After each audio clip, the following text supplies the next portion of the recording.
I have nice memories of Shule.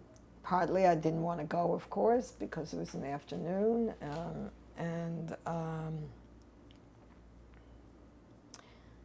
I remember I think some of my best memories are sort of memorizing. I can't remember them all, but I remember some poetry and some songs.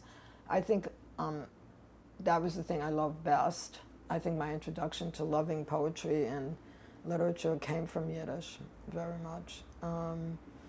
And I remember stuff that I didn't like, which is we had to do performances, and I didn't like that. I never liked doing that kind of stuff in public, reciting in public. But on the whole, it was sort of, it was really interesting because, the 50s were so culturally different than anything that we have now.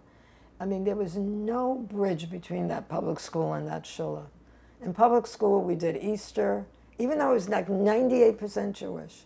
We did Easter, we did Christmas. There was not one mention of anything Jewish. And in the shul, it was like the rest of the world didn't exist.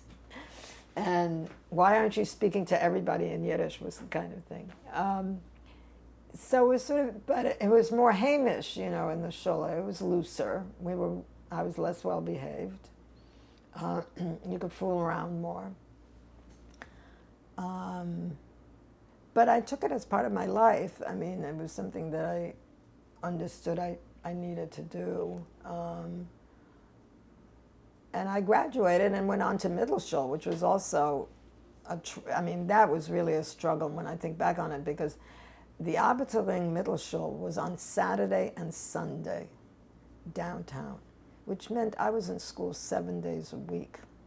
And I think that that's really unfair to children. It does not, I think it's just unfair.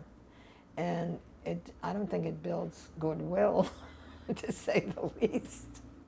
No, I remember them. I mean, one of my problems in middle shul was also that, and this was a problem throughout growing up, was, I'll tell you the following story. Chava Bernstein was the principal of the middle shul. I think this happened either in my third or fourth year. It might have happened in maybe, I don't know. It was either the third or fourth year. It was very long on. And somebody came to the middle shul, and Chava Bernstein introduced me and said, "Sie is Michał Klepfish's daughter, Tochter." And I got very enraged. I got very upset. And I said to him, I have a first name. And he didn't know it. And that was really a problem. That people kind of knew who I was in relationship to my father, but they didn't really know me. and that plagued me a lot in that world. I didn't like it. But I was very timid. And that I even said that to him was really totally uncharacteristic, because I was extremely timid. I did not confront people in that way. And if I was bad together with other friends, not by standing by myself. So that was a problem for me in that world, in that I was too identified, that I felt that, and it took me many years to get past that. It was a long shadow, and it followed me. I had this really interesting experience in the 80s. I interviewed, I don't know if you know who Alice Shalvey is. She's quite elderly now. She's a major feminist in Israel, and I interviewed her in the 80s. And she said something after I finished interviewing, she said, Klepfish, she said, "That's very familiar." I said, "Oh, about my father, I was like in my 40s already." She said, "No, I never heard about your father. I never heard of your father." She said, "Oh, I read your poem." It was like the first time that somebody who didn't know my father knew me. I was already in my 40s. I'd never come across that before.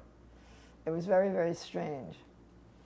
And but I lived with that as a teenager and into my 20s. It was very difficult. It was another thing that kept me away. I mean, I just didn't like it. I wanted to be able to You know, it wasn't that I didn't want to be associated with him. It had nothing to do with that. I just felt I had no space for myself somehow.